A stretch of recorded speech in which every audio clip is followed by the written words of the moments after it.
भक्तिवेदांत सरस्वती ठाकुर कहते थे, जब हरि कथा करते थे तो हरि कथा के बाद जब फिर सब अपने अपने घर जाने लग पड़ते थे तो भक्तिवेदांत सरस्वती ठाकुर कहते थे कि तुम सब जा रहे हो, हरि कथा सुन के भी तुम मुझे धोखा दे रहे हो, घर वापस जा रहे हो, सुना क्या फिर तुमने? गृहस्थों को कहते थे हरि कथा सुन ली और फिर भी घर जा रहे हो, तो क्या है ये? तो तुमने मुझे धोखा दे दिया। तो ऐसे ही अगर हम वैष्णव की, शुद्ध भक्तों की इंस्ट्रक्शंस सुनते हैं या पढ़ते हैं और उसको हम फॉलो नहीं करते तो हम अल्टीमेटली धोखा दे रहे हैं वैष्णव को और गुरु परंपरा को। और अगर हम वैष्णव को धोखा देंगे तो फिर हम नरक जाएंगे। मतलब पॉइंट ये है कि अगर कि केवल वैष्णव के संग में रहने से भक्ति नहीं बढ़ती, भक्ति बढ़ती है इंस्ट्रक्शंस फॉलो करने से, चाहे हम वैष्णव के पास हों या वैष्णव से दूर हों। इसलिए वो कॉन्सेप्ट है जो श्रील प्रभुपाद भी कहते थे और है कि वाणी सेवा वपु सेवा, कि वाणी सेवा ऊपर है वपु सेवा से। साधारणतः ऐसे ही कहा जाता है, श्रील प्रभुपाद भी ऐसे ही कहते थे,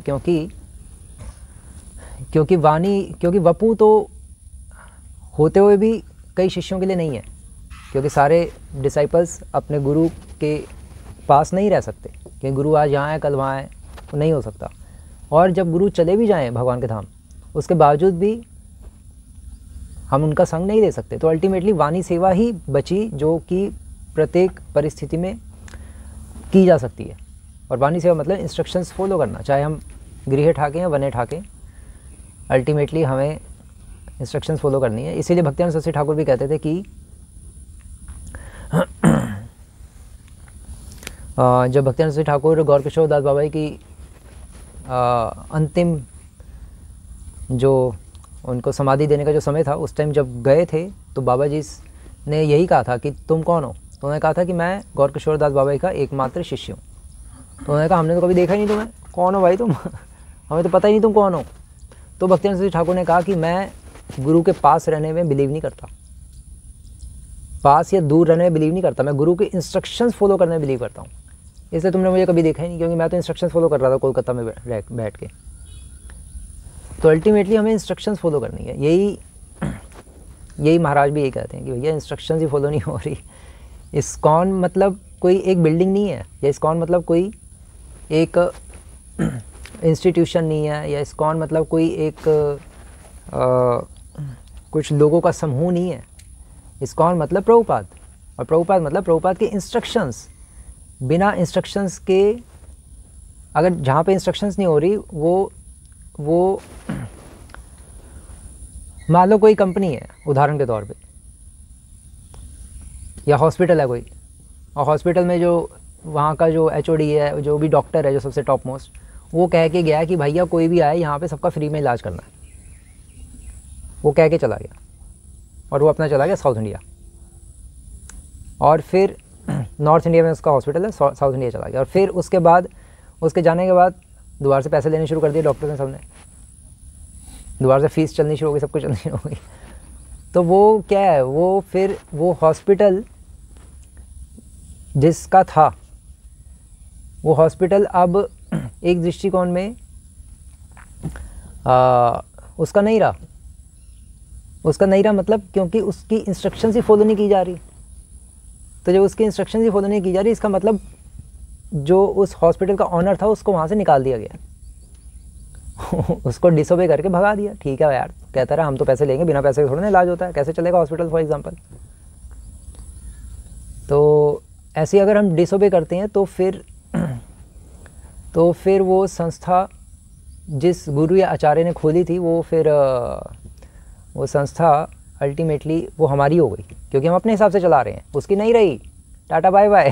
प्रभुपाद को हमने टाटा बाय बाय कर दिया, जहाँ जहाँ प्रभुपाद की इंस्ट्रक्शंस फॉलो नहीं हो रही। तो अगर हम इंस्ट्रक्शंस फॉलो करेंगे तो प्रभुपाद हमारे साथ है, चाहे हम इस्कॉन में बैठे हों या हम डिस्कॉन में बैठे हों फॉर एग्जांपल। लेकिन कई इस्कॉन फैनेटिक होते हैं और इस्कॉन में रहते हैं और कांड भी करते हैं, घपले करते हैं, बड़े बड़े करोड़ों रुपए का खा जाते हैं मंदिर बनाते बनाते पैसा, या कई जगह अपना इधर उधर रिलेशंस बने होते हैं उनके, और कभी मंगला आरती नहीं आते। कई ऐसे होते हैं प्रेसिडेंट्स, मंगला आरती नहीं आते, क्यों? क्योंकि बिज़ी हैं बहुत। तो बिज़ी हैं तो भाई फिर साधना नहीं करोगे तो कैसे चलेगा। इतना ही क्या हुआ कि मंगला आरती छोड़ दी, क्योंकि श्रील प्रभुपाद की जो मेन इंस्ट्रक्शन है कि मंगला आरती तुम छोड़ सकते हो जब मर जाओ, वो तो बेसिक इंस्ट्रक्शन है। तो चाहे कोई जितना मर्जी बिज़ी हो, मंगला आरती तो मस्ट है ही।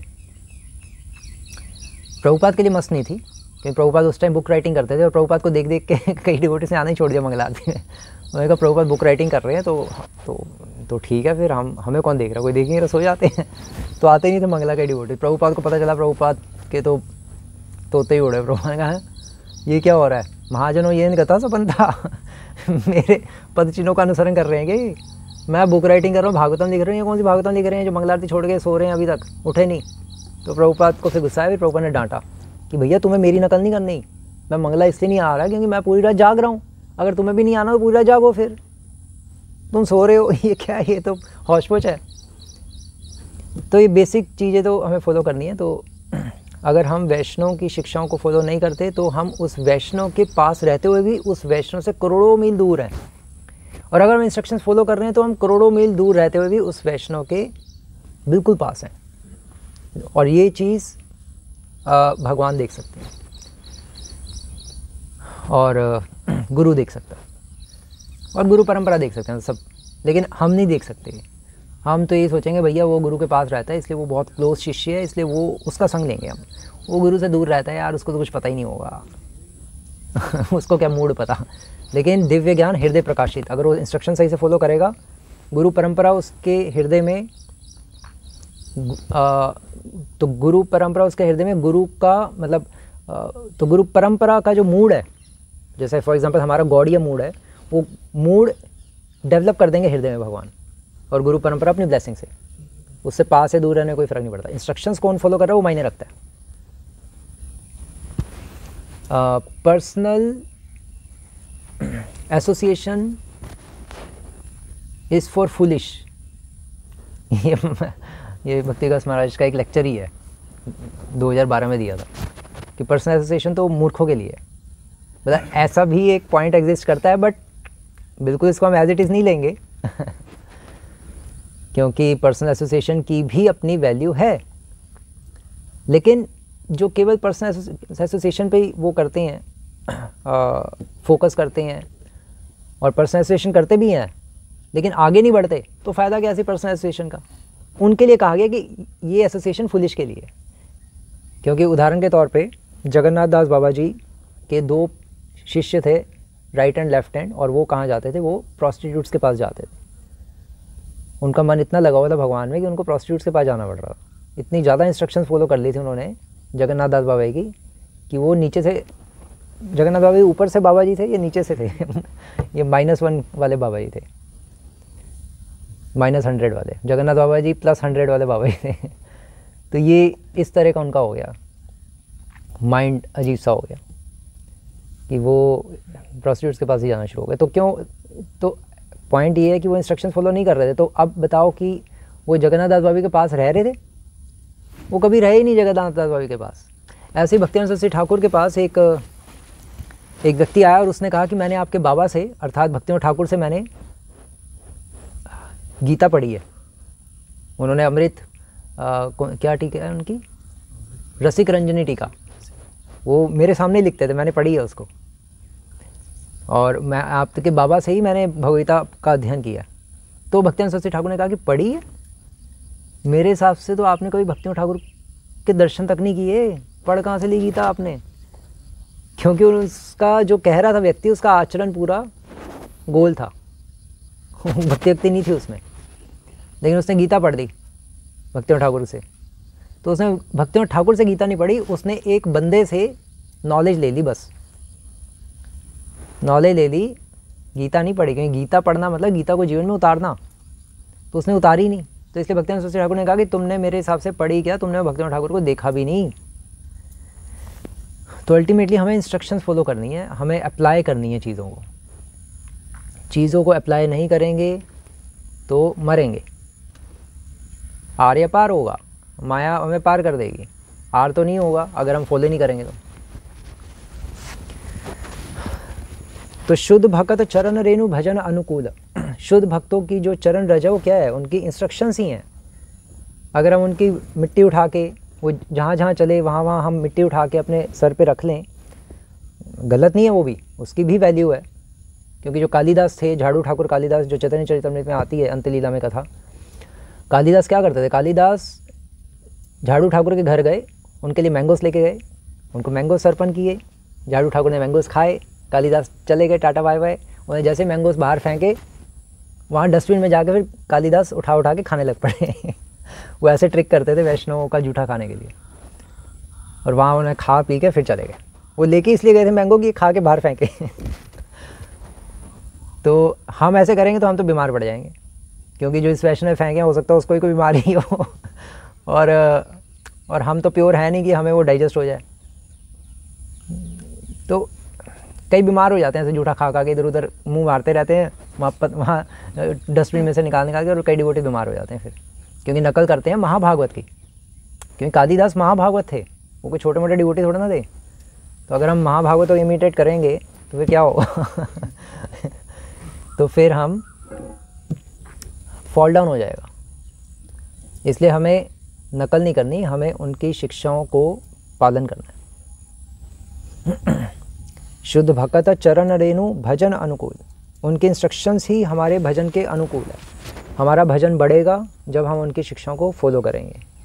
शिक्षाएं फॉलो होती हैं फॉलो करके, अब वो कैसे होगा वो भगवान ही गाइड करेंगे। ग्रॉस लेवल पे तो सब फॉलो करते ही हैं, लेकिन सटल लेवल पे भी फॉलो करनी है। वो फिर जो सिंसियर होगा उसको भगवान गाइड करेंगे कैसे अप्लाई करना है चीज़ों को, फिर वो आगे बढ़ पाएगा। बिना भक्तों के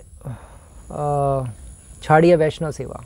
बिना वैष्णव के हम कभी भी शुद्ध भक्त नहीं बन सकते। मतलब जब तक हम वैष्णव सेवा नहीं करेंगे, खासकर प्योर डिवोटी की सेवा, प्योर डिवोटी की मतलब गुरु की। इसलिए प्रहलाद महाराज भी कह रहे हैं कि गुरु की एक जांग में राधा कृष्ण का वास होता है और दूसरी जांग में समस्त गुरु परंपरा का। तो इसलिए अगर हम गुरु की सेवा करते हैं तो सबकी सेवा हो जाती है। और गुरु की सेवा केवल उनके कपड़े धो के नहीं होती, पर्सनल सेवा करके नहीं होती, या उनका जूठा खा के नहीं होती, या उनके साथ रह के नहीं होती। गुरु की सेवा मतलब गुरु के मिशन में सहयोग करना, वो गुरु की सेवा है। अगर हम किसी भी तरह से गुरु के मिशन में सहयोग कर रहे हैं तो वो गुरु की सेवा ही है। और गुरु की सेवा जब हम करेंगे मिशन में सहयोग करके, तो उसमें अपने आप सारे वैष्णव भी सम्मिलित हो जाएंगे जो हमारे गुरु भाई होंगे, और अपने राधा कृष्ण भी हैं ही, तो सबकी सेवा ऑटोमेटिकली हो जाएगी, क्योंकि हम आरती भी करेंगे, गुणगान भी करेंगे भगवान का। तो लेकिन हमें इसी भाव से करनी चाहिए कि हम वैष्णव सेवा के भाव से सारी सेवा करनी चाहिए ना। और सबसे परम वैष्णव कौन है? हमारे परम वैष्णव हमारे गुरुदेव। तो उस मेंटालिटी से हमेशा सेवा करनी चाहिए, क्योंकि बिना गुरु की सेवा के हमारा, गुरु मतलब प्योर डिवोटी, उनकी सेवा के हमारा कल्याण नहीं हो सकता।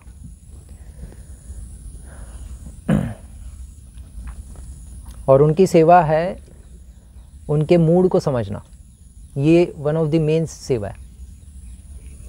बाकी सारी सेवाएं हम कर सकते हैं, लेकिन अगर बिना मूड को समझे हमने सेवा की, जितनी भी हमने सेवा कर रहे हैं, अगर मूड नहीं समझा और अपने अपने डिपार्टमेंट की सेवा करते रहे और गुरु परंपरा का मूड नहीं समझा, तो वो सारी सेवाएं की हुई लगभग बेकार हो जाएंगी। या बेकार तो नहीं कहेंगे, लेकिन वो शुद्ध भक्ति नहीं होगी। अगर हम गुरु के मूड को समझते हुए सेवा नहीं कर रहे, गुरु परंपरा के मूड को समझते हुए कि जो मैं सेवा कर रहा हूँ उससे उनको वे प्लीज़ हो रहे हैं, वो प्रसन्न हो रहे हैं, नहीं हो रहे, तो फिर वो सेवा करना कोई ज़्यादा उसका फिर लाभ नहीं है। मूड तभी महाराज ने भी एक बुक लिखी है, mood and mission of Srila Prabhupada. वो क्यों लिखी है? इसीलिए लिखी है कि भैया जब तक मूड और मिशन श्रील प्रभुपाद का नहीं समझेंगे, तब तक हम श्रील प्रभुपाद की सेवा करते हुए भी सेवा नहीं कर रहे। कोई फ़ायदा ही नहीं है जब तक मूड और मिशन नहीं समझेंगे उनका। तो अल्टीमेटली हमें प्योर डिवोटीज़ का मूड, जिन प्योर डिवोटीज़ का हमने आश्रय लिया हुआ है, उन प्योर डिवोटीज़ का मूड और उनका मिशन समझते हुए उनके मिशन में हमें हेल्प करनी है। तब हमने उस वैष्णव की शरण ले रखी है। अदरवाइज़ हमने वैष्णव की शरण नहीं ले रखी, हमने अपनी ही शरण ले रखी है। उसके कंधे पे रख के गोली चला रहे हैं, बस उसके कंधे पे रख के अपनी इच्छा पूरी कर रहे हैं। अब जो इच्छा हमारी बाहर नहीं पूरी हो सकी वो फिर यहाँ पूरी कर रहे हैं। मतलब थोड़ा हार्ड लगेगा, बट होता ऐसे ही है, वो हमें पता नहीं चलता, लेकिन हम सतोगुण रजोगुण तमोगुण में आके अपनी ही चीज़ें कर रहे होते हैं। अल्टीमेटली हमें करनी भगवान और गुरु की है, उनके मूड को समझते हुए। तो उनके मूड को समझने में एफर्ट्स लगाते नहीं, अपने मूड को समझ के उसके अकॉर्डिंग चलने में एफर्ट्स लगाते रहते हैं। हमारा ये असली बात यही है हमारी। हमें गुरु और गुरु परंपरा के मूड को समझना है। ऑल्दो हम नहीं समझ सकते पूरी तरह से, क्योंकि वैष्णवेर वाक्य मुद्रा क्रिया विज्ञान विषय, वो भी श्लोक एग्जिस्ट करता है कि वैष्णव के वाक्य, उनकी मुद्रा, मुद्रा मीन्स उनकी इंटेंशंस, और वाक्य मुद्रा क्रिया और उनकी क्रियाएं, वो समझनी मुश्किल होती है। लेकिन फिर भी जब हम उनके इंस्ट्रक्शंस फॉलो करते हैं तो वो कृपा करके हमें अपने मूड को, वाक्य मुद्रा क्रिया को समझाते हैं। क्योंकि स्वरूप दामोदर गोस्वामी तो चैतन्य महाप्रभु के वाक्य मुद्रा क्रिया को एज इट इज समझते थे, रामानंद राय भी समझते थे, तभी वो बिल्कुल क्लोज थे ना। तो इसका मतलब समझ सकते हैं मूड एंड मिशन को, तभी तो बुक भी लिखी है महाराज ने। लेकिन समझना चाहेंगे तो समझेंगे ना। अगर हमारा लक्ष्य नहीं होगा गुरु परंपरा के मूड और मिशन को समझने का, तो फिर हम डेविएट हो जाएंगे, और जो डेविएटेड होंगे उनके साथ रहने में हमें भी मज़ा आएगा, क्योंकि उनका भी कोई लक्ष्य नहीं है जीवन का गुरु परंपरा और भगवान को प्रसन्न करना, हमारा भी नहीं है। तो राम मिलाए जोड़ी, एक अंधा एक कोड़ी, तो फिर ऐसे डेविएशंस आ जाती हैं बस। तो हमें अपना सबसे पहले लक्ष्य क्लियर करना होगा कि मैं करने क्या आया हूँ भक्ति में। मैं करने क्या आया हूँ? मैं करने आया हूँ सत्य की खोज करने। सत्य कौन है? राम नाम सत्य है, कृष्ण नाम सत्य है, उनकी खोज करने आया हूँ, उनको अनुभव करने, उनको रियलाइज़ करने आया हूँ। और वो रियलाइज़ होंगे गुरु के माध्यम से। और इसलिए मुझे श्रील प्रभुपाद की पुस्तकों का अध्ययन करना है, और श्रील प्रभुपाद की टीचिंग्स के आधार पे जिन गुरु का मैंने आश्रय लिया है, उन गुरु की मुझे जम के सेवा करनी है। तो और मूड समझना है गुरु परंपरा का। मूड समझे बिना अगर हम काम करेंगे, चाहे संसार में या आध्यात्मिकता में, तो हमारी कभी भी प्रमोशन नहीं होने वाली। सिंपल सी बात है। संसार में अगर कंपनी में काम कर रहे हैं और बॉस का मूड समझे बिना अगर हमने अपना दिमाग चलाया, तो फिर बॉस को हम प्रिय नहीं होंगे, बॉस धीरे धीरे पीछे कर देगा। क्योंकि बॉस कहेगा मेरे मूड के विरुद्ध जाके अपने ही स्ट्रेटजीज बना के काम करता जा रहा है, मेरी सेवा करने आया या अपना कुछ एजेंडा पूरा करने आया। उसी तरह से अगर हम भक्ति में आके भी अगर हम मूड नहीं समझ रहे गुरु परंपरा का, गुरु का मूड क्यों नहीं समझ रहे? क्योंकि सेवा भाव की कमी है। अगर सेवा भाव की कमी होती तो मूड समझते और फिर उसके अनुरूप सेवा करते। अनुकूलेन कृष्ण अनुशीलनम। अब मूड नहीं समझ रहे तो इसका मतलब सेवा भाव की कमी है, भोग भाव ज़्यादा है, इसलिए फिर हमें कोई लेना देना नहीं है गुरु की प्रसन्नता से, भगवान की प्रसन्नता से। ज़्यादा लेना देना नहीं है, थोड़ा बहुत है, जितना है उतने हम टिके हुए हैं भक्ति में, बस ये है।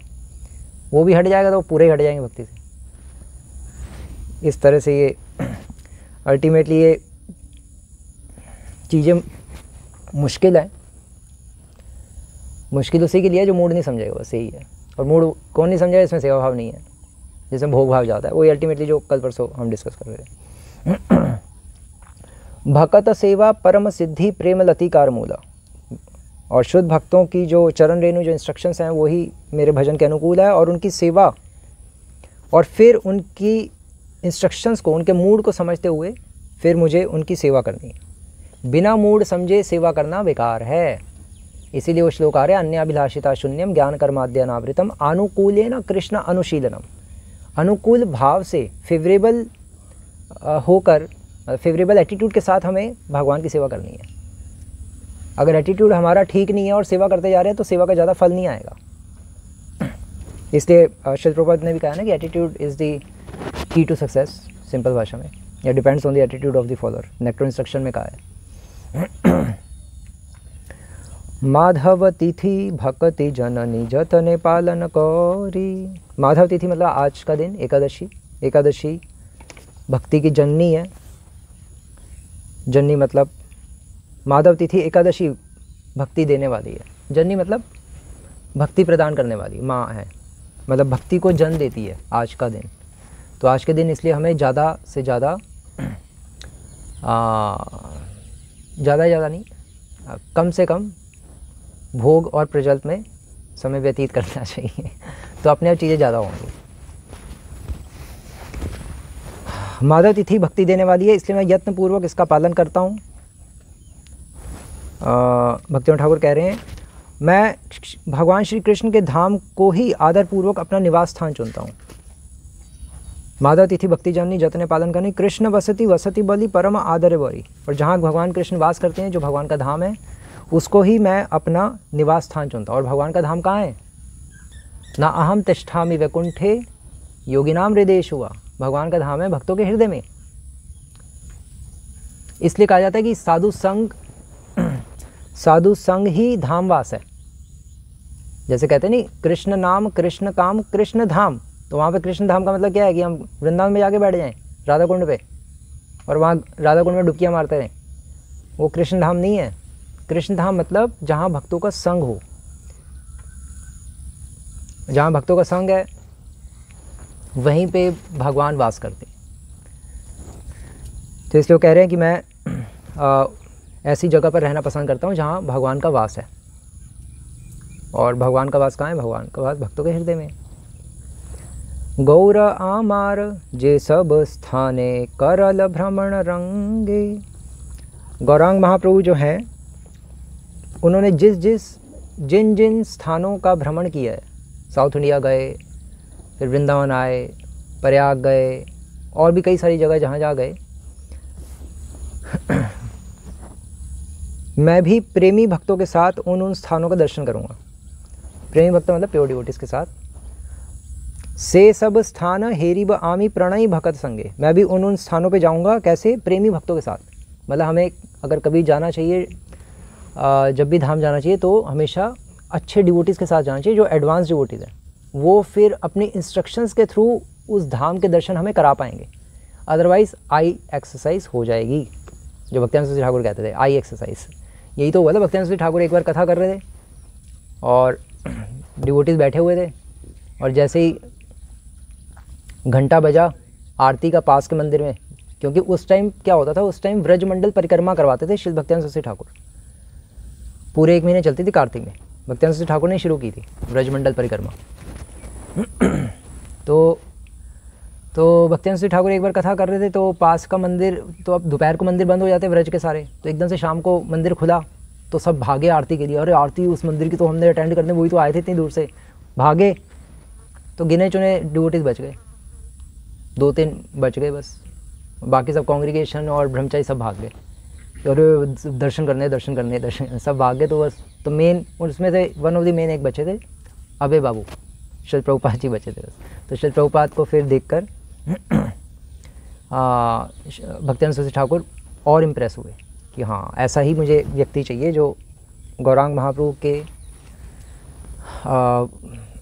संदेश को पूरे विश्व में फैला सकता है। ऐसा ही बंदा मुझे चाहिए था, जिसकी श्रद्धा है, जिसको पता है कि हरि अपनी कथा में वास करते हैं, अपने मतलब केवल अपने अर्चा विग्रह में वास नहीं करते। जब कथा हो रही होती है तो वहीं पे हरि वास करते हैं। तो हरि कथा अगर चल रही है तो हरि कथा हरि दर्शन करने के ही समान है, तो छोड़ के जाने की आवश्यकता नहीं है अलग से। तो श्री प्रभुपाद को पता था, तो श्री प्रभुपाद को ये फिलोसफिकल अंडरस्टैंडिंग बाय डिफ़ॉल्ट ही थी। तो ये देखकर भक्तियानंद सरस्वती ठाकुर इम्प्रेस हुए।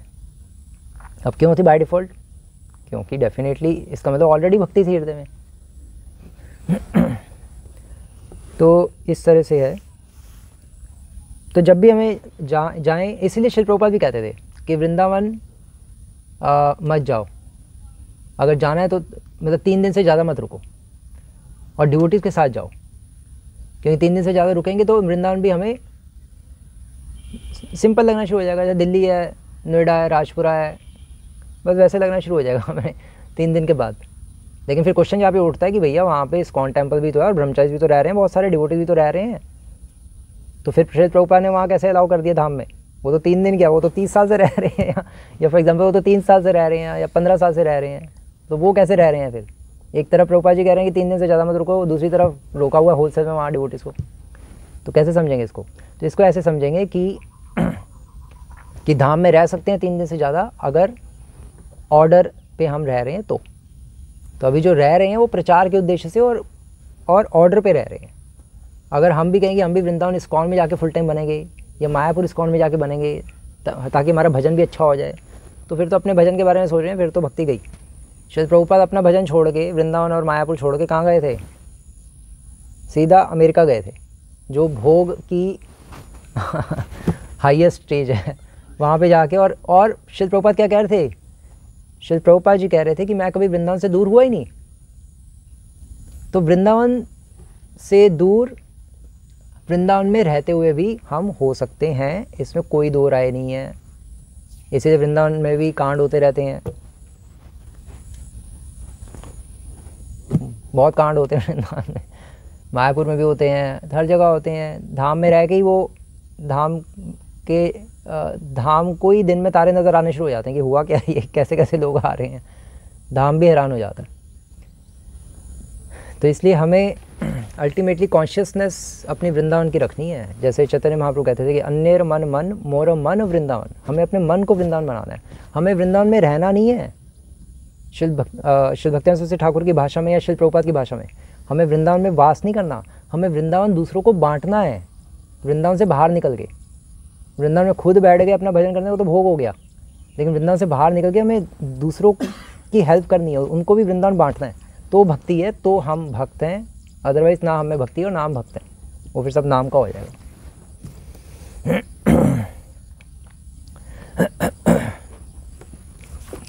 मृदंग वाद्य सुनित मन अवसर सदा जाचे, गौर विहित कीर्तन सुनी आनंद हृदय नाचे।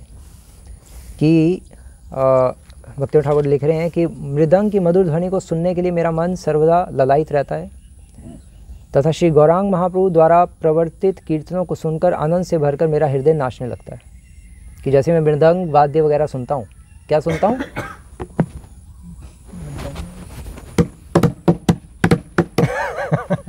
बैंजो नहीं, मृदंग वाद्य, ये मेन पॉइंट है। यहाँ पे बैंजो वाद्य नहीं आ रहा जो कि इस्कॉन में आ गया है।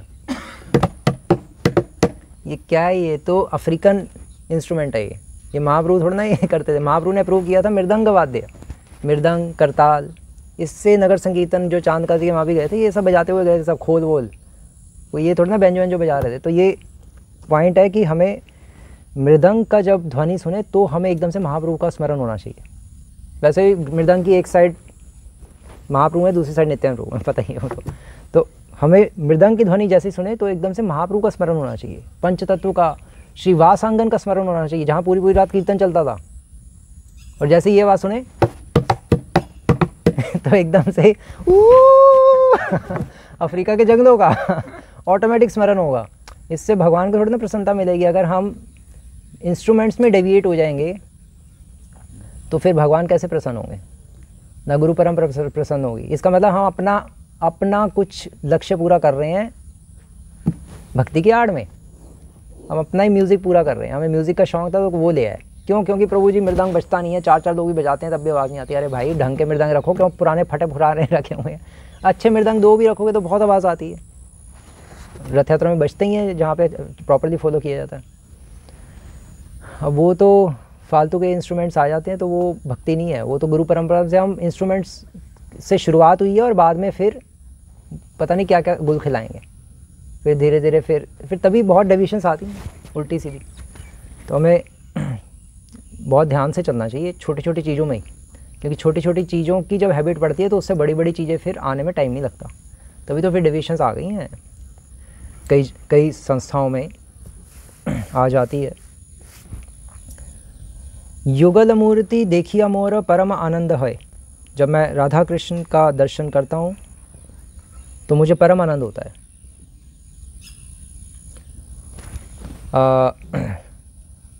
अब राधा कृष्ण का दर्शन करने में हमें परम आनंद होता है नहीं होता पता नहीं, लेकिन प्रसाद सेवा करी दे सकल प्रपंच जाए। लेकिन जैसे मैं प्रसाद की सेवा करता हूँ तो दिमाग ठंडा हो जाता है, मन कूल हो जाता है, हाँ शांति मिल गई, संतुष्टि मिल गई, परम प्रसन्नता का अनुभव होता है। प्रसाद में हमें भगवान का अनुभव होता है क्योंकि भगवान उसमें हमारी हेल्प कर रहे होते हैं ना, हमारी जीवा की तृप्ति के लिए हमें सेंस ग्रेटिफिकेशन में हेल्प कर रहे होते हैं, तो फिर हम भगवान को थैंक यू कह पाते, थैंक यू भगवान, thank you, thanks God, God give us our daily bread give us our daily enjoyment, sense gratification. लेकिन जुगल मूर्तियाँ देखी मोर, ये तो होता नहीं है अभी राधा श्याम सुंदर जी के दर्शन करके लगता है कि भगवान आज आप वहीं के वहीं हैं कुछ रूप अपना दिखाइए भगवान, क्या है ये बोर हो गए हम अरे भाई रूप तो मेरा दिव्य है, आनंद चिन्मय तेरे में ही आँखें नहीं है, प्रभांजन छुरी तो भक्ति विलोचन, मैं क्या करूं? प्रेम रूपी अंजन लगा तो इसी फोटो में ही, इसी विग्रह में ही तुझे मेरे डेली डिफरेंट दर्शन होंगे। तो हमारे में दोष है, लेकिन हम दोषारोपण भगवान पे करते हैं, और क्योंकि भगवान पे किया था एक समय में, इसलिए हम यहाँ पे संसार में सब पे करते हैं। लेकिन जिस दिन हमें पता चल जाएगा कि अल्टीमेटली दोषी हम खुद हैं, उस दिन माया हमें तंग करना बंद कर देगी, डिवोटीज भी हमें तंग करना बंद कर देंगे, मन भी तंग करना बंद कर देगा, सब तंग करना बंद कर देगा। अब आराम से बैठ के चैंटिंग करोगे, हरे कृष्ण कृष्ण कृष्ण हरे हरे, हरे राम राम राम हरे हरे। ये फैक्ट है, ये गप नहीं मार रहा मैं। जिस दिन हमें पता लग जाएगा कि दोषी हम खुद हैं, आप कहोगे नहीं प्रभु जी मैंने कोई दोष नहीं किया, उसने, मैं बैठा हुआ था चैंटिंग कर रहा था, उसने आगे थप्पड़ मार दिया, मैंने उसको एक वर्ड तक नहीं कहा, प्रभु जी आप अभी भी कह रहे हैं दोषी मैं हूँ। ये तो पार्शियलिटी है, कोई पॉलिटिक्स चल रही है भाई, निकलना पड़ेगा यहाँ से दूसरे मंदिर दोषी हम ही है अल्टीमेटली। अगर किसी ने हमें थप्पड़ मारा और हम बहुत बहुत भोले बन के चैंटिंग कर रहे हैं हरे कृष्ण कृष्ण कृष्ण हरे, और उसने आगे थप्पड़ मार दिया, तो दोषी हम ही हैं, क्योंकि हमने पिछले जन्म में उसको खींच के थप्पड़ मारा था, जो कि ना उसे याद है ना हमें याद है, लेकिन हुआ ऐसा ही था डेफिनेटली, तभी हमारे पूर्व जन्मों का कर्मों का फल आया। ऐसे किसी के साथ कुछ थोड़ी ना होती हैं चीज़ें, अल्टीमेटली हमारे ही कर्म आते हैं दूसरों के द्वारा, कोई किसी के साथ कुछ नहीं करता।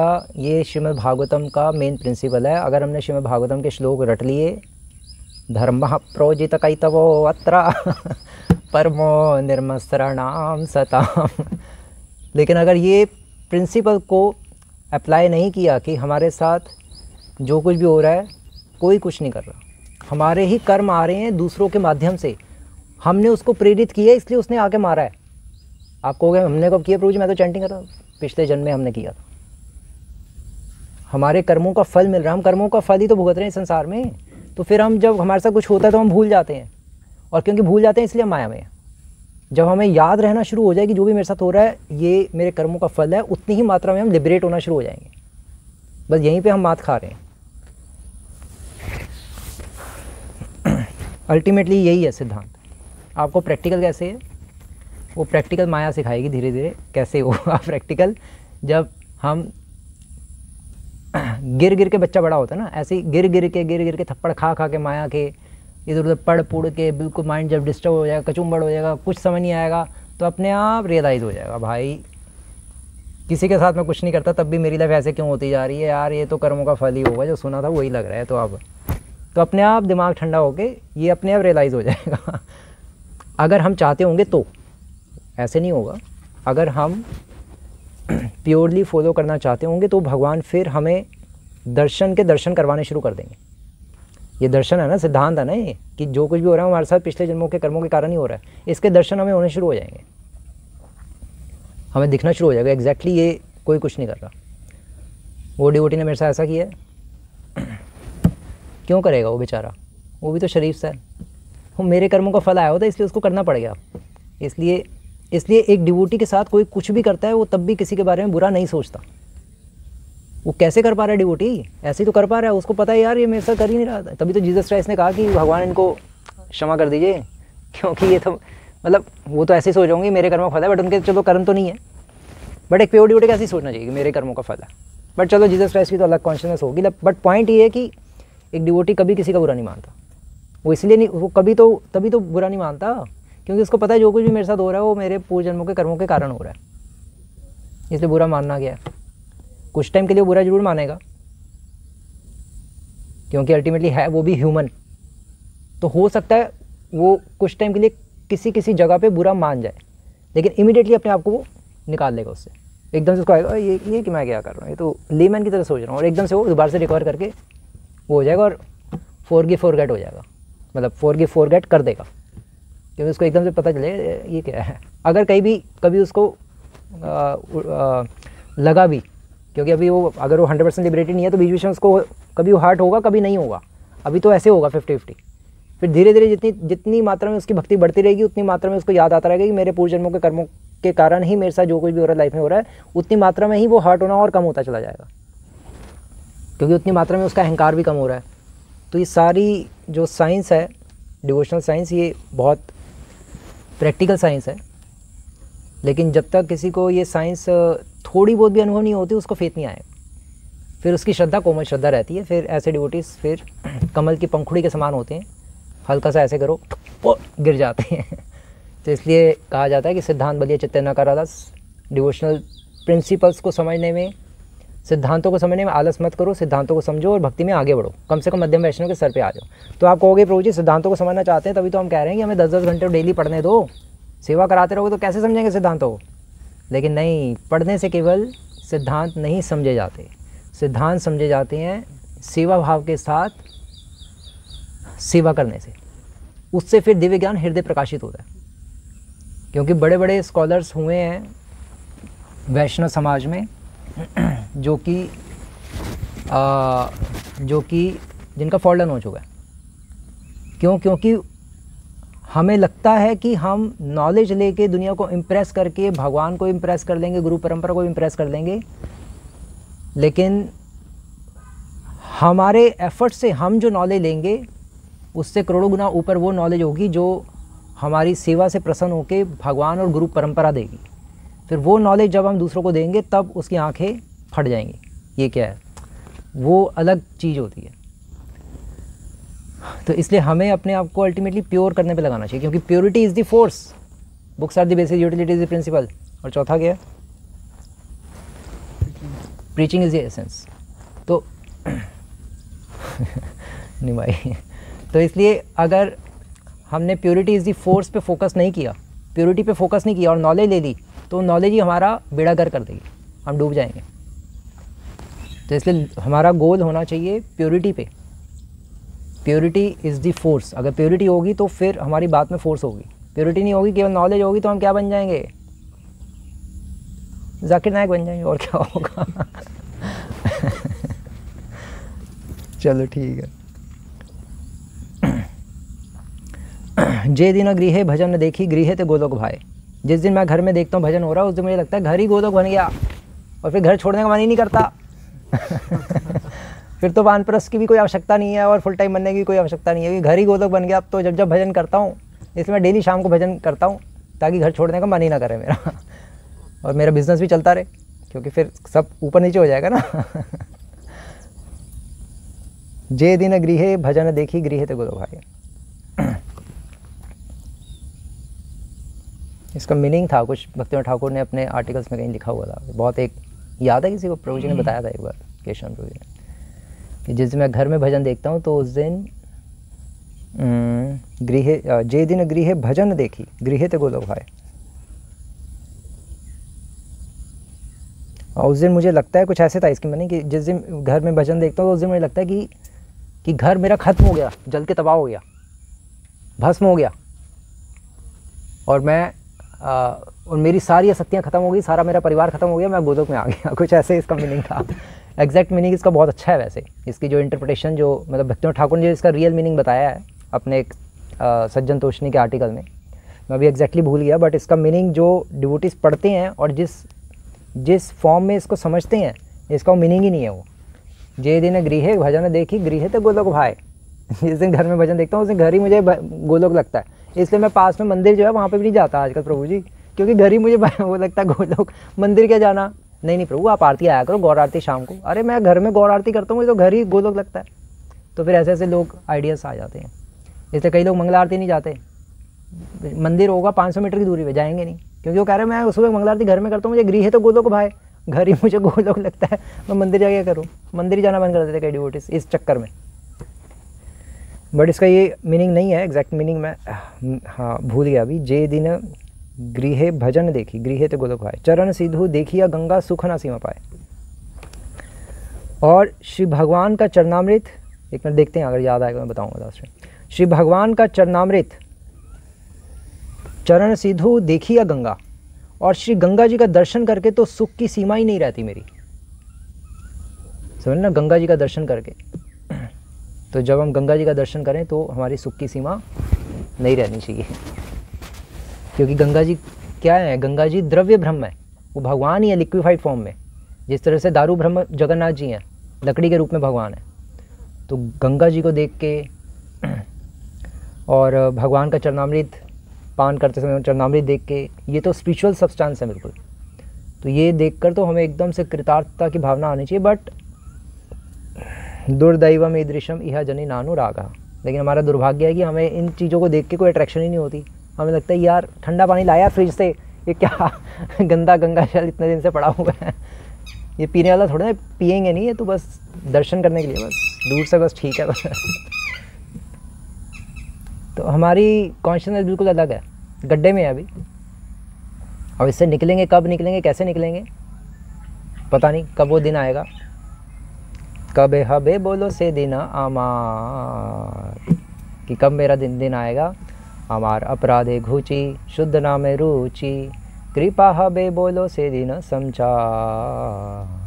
आई थिंक पता नहीं किसने सॉन्ग लिखा, बट अच्छा सॉन्ग है। कबे हबे बोलो से दिन हमार, कि मेरा कब वो दिन आएगा कि जब कबे हबे बोलो से दिन हमार, कि हमार अपराधे घुची, कि मेरा जब अपराध खत्म हो जाएंगे।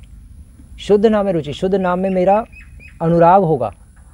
कृपा हबे बोलो से दिन संचार, और कृपा का मेरे हृदय में संचार होगा। भगवान की कृपा में प्रवाहित होता हुआ महसूस कर पाऊँगा कि भगवान मुझे हर क्षण अपनी कृपा दे रहे हैं, मैं उसको अनुभव कर पाऊँगा। अभी भी दे रहे हैं भगवान हर क्षण अपनी कृपा, लेकिन हम इसको अनुभव ही नहीं कर पा रहे। जैसे भगवान हमारे हृदय में हैं 24 घंटे हैं, लेकिन हमें अनुभव ही नहीं हो रहा। ऐसी भगवान कृपा भी 24 घंटे कर रहे हैं, लेकिन हमें अनुभव नहीं हो रहा। एक डिवोटी को अनुभव होना शुरू हो जाता है, इसलिए वो डिवोटी कहलाता है, प्योर डिवोटी। तभी तो ये आरती है जो चैतन्य महाप्रभु गाते थे जब भी नरसिंह द्वार पे जाते थे जगन्नाथपुरी में, तो ये गाते थे ना, नमस्ते नरसिंहाय प्रहलाद लाददायिने हिरण्यकशिपोर्वक्षः शिलाटंक नखालये इतो नृसिंहा परतो नृसिंहा यतो यतो यामि ततो नृसिंहा बहिर्नृसिंहो हृदये नृसिंहो नृसिंहमादिं शरणं प्रपद्ये। मतलब चैतन्य महाप्रभु को बिल्कुल फील हो रहा था कि नरसिंह भगवान इधर भी हैं, उधर भी हैं, अंदर भी हैं, बाहर भी हैं, हर जगह ही हैं। तो इसलिए ऐसे प्योर डिवोटीज फिर बहुत आसानी से ग्लोरीफाई कर पाते हैं, क्योंकि उनको महसूस ही परसीव कर पा रहे होते हैं भगवान हर जगह हैं, लिटरली हैं, वो गप नहीं है, उनको बहुत ज़्यादा फील होता है। तो जितना ज़्यादा हमें फील होगा उतनी मात्रा में हम यो माम पश्यति सर्वत्र 6.30 गीता का, जितनी मात्रा में ये चीज़ें हम महसूस कर पाएंगे उतनी मात्रा में ही हम उतनी मात्रा में हम उन्नत कहलाएंगे, एडवांस कहलाएंगे। बट चीज़ें करनी मुश्किल है अभी हमारे लिए। दरवाजे सारे बंद हैं चारों तरफ से, अंदर कैद हैं हम इस मटेरियल वर्ल्ड में, और हमारी कॉन्शियसनेस को भी कैद किया हुआ है। ये तो ऑलमोस्ट इम्पॉसिबल काम है। भौतिक चेतना से मुक्ति पाना, मटेरियल कॉन्शियसनेस से मुक्ति पाना, इस संसार से मुक्ति तो चलो अलग चीज़ है। संसार से मुक्त हो भी गए अगर तो वापस आ जाएंगे संसार में, जैसे ब्रह्मवादी आ जाते हैं और दोबारा से समाज सेवक सोशल वर्कर्स बन जाते हैं। संसार से मुक्त होना फिर भी छोटी बात है, लेकिन मटेरियल कॉन्शियसनेस से मुक्ति पाना वो बहुत बड़ी बात है। भौतिक चेतना से मुक्ति पाना, जो ब्रह्मवादी होते हैं वो भी भौतिक चेतना से पूर्ण रूप से मुक्ति नहीं पा पाते, तभी तो दोबारा से आगे संसार में सोशल वर्कर बन जाते हैं। तो मटेरियल कॉन्शियसनेस से पूर्ण रूप से मुक्त हो जाना, उस अवस्था को प्राप्त व्यक्ति के तो चरण धो के पीते हैं महान महान लोग भी, और आरती करने के लिए तैयार रहते हैं। जैसे ब्रह्मा जी कहते हैं ना, जब कोई व्यक्ति गोलोक जाता है तो ब्रह्मा जी अपनी आरती की प्लेट लेके तैयार खड़े होते हैं कि भैया इसकी आरती उतारूंगा मैं। बहुत बड़ी बात है ना, कोई गोलोक जा रहा है। गोलोक मतलब लेश मात्र भी भोग वासना नहीं होनी चाहिए, बहुत बड़ी बात है गोलोक जाना। गोलोक जाना आसान नहीं है। तो ये चीज़ है। तुलसी देखी जुड़ाए प्राण, माधव तोष नहीं जानी। जब तुलसी देवी को मैं देखता हूँ, माधव प्रिय तुलसी का दर्शन कर त्रितापों से दग्ध हुआ हृदय सुशीतल हो जाता है। जब मैं तुलसी महारानी के दर्शन करता हूँ तो मेरे में प्राण आ जाते हैं दोबारा से, जुड़ाए प्राण, क्योंकि मेरी हालत खस्ता हो चुकी है। आदि देविक, आदि भौतिक, आध्यात्मिक क्लेश में रह कर मेरा दिमाग ख़राब हो चुका है, पागल हो गया हूँ मैं, हमेशा फ्रस्ट्रेटेड रहता हूँ। माधव तोष नहीं जानी। अब ये भक्तियों ठाकुर को गंगा जल देख के कृतार्थ फील कर रहे हैं, तुलसी महारानी को देख के कर रहे हैं, प्रसाद सेवा करके वाह, मतलब उनको फीलिंग्स ही आती जा रही हैं। इसी को कहते हैं पूजल रागपत गौरव भंगे। हमें इन इमोशंस की पूजा करनी है। पूजा मतलब रिस्पेक्ट करनी है। ओह, और कैसे, हम कैसे पूजा करेंगे? फिर इसको गा के करेंगे, फिर इसको हम सिंग करेंगे। लेकिन सिंग करते वक्त बस हमें ये पता होना चाहिए जब हम सिंगिंग करें कि ये इमोशंस भक्तियों ठाकुर के हैं, मेरे नहीं है। गाते गाते अगर हमने सोचा कि मेरे इमोशंस है, फिर तो हम भक्तियों ठाकुर को ही भूल गए, भगवान को ही भूल गए, और फिर हम सहजिया बन जाएंगे। तो ये हमें ध्यान होना चाहिए बस। तुलसी देखी जुड़ाए प्राण, माधव तोष नहीं जानी। गौर प्रिय शाक सेवन ने जीवन सार्थक मानी। और चैतन्य महाप्रभु का प्रिय साग आस्वादन करने से मैं जीवन की सार्थकता मानता हूँ। चैतन्य महाप्रभु द्वारा जो जूठा साग छोड़ा जाता है, महाप्रभु को साग अच्छा लगता था, तो ऐसे भक्ति और कृष्ण भजने अनुकूल पाए जहाँ, प्रति दिवस से परम सुखे स्वीकार करो तहाँ। कृष्ण भजन के अनुकूल जो भी प्राप्त होता है उसे भक्ति और ठाकुर प्रतिदिन सुखपूर्वक ग्रहण करते हैं। कृष्ण भजन के अनुकूल जो भी स्वतः प्राप्त होता है, तो पॉइंट ये है कि जो हमें स्वतः चीज़ें मिलती हैं उसी में ही संतुष्ट रहना चाहिए। जैसी हरी इच्छा, ज़्यादा हमें इधर उधर अपना दिमाग चलाने में दिमाग को नहीं दौड़ाना चाहिए।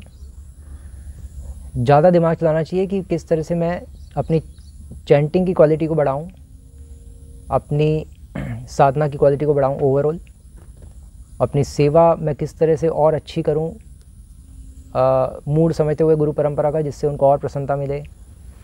और मैं जहाँ जहाँ मात खा रहा हूँ वहाँ वहाँ मैं किस तरह से ऊपर अपने को उठाऊँ, वो सारी चीज़ें करने से भक्तियों ठाकुर कह रहे हैं कि भक्ति बढ़ती है बस, अल्टीमेटली ये। और वो दिन आज का है करने का, आत्म अनुसंधान। तो थोड़ा चिंतन करें, मनन करें आज के दिन कि मैं कहाँ पर हूँ भक्ति में, और मुझे कहाँ जाना है, या जाना भी है, नहीं जाना, नहीं जाना तो क्यों नहीं जाना, पूछो अपने आप से, डांटो अपने आप को, ऐसे करना पड़ेगा। ठीक है, हरे कृष्ण। श्री प्रभुपाद की, श्री भक्तिनाथ ठाकुर की।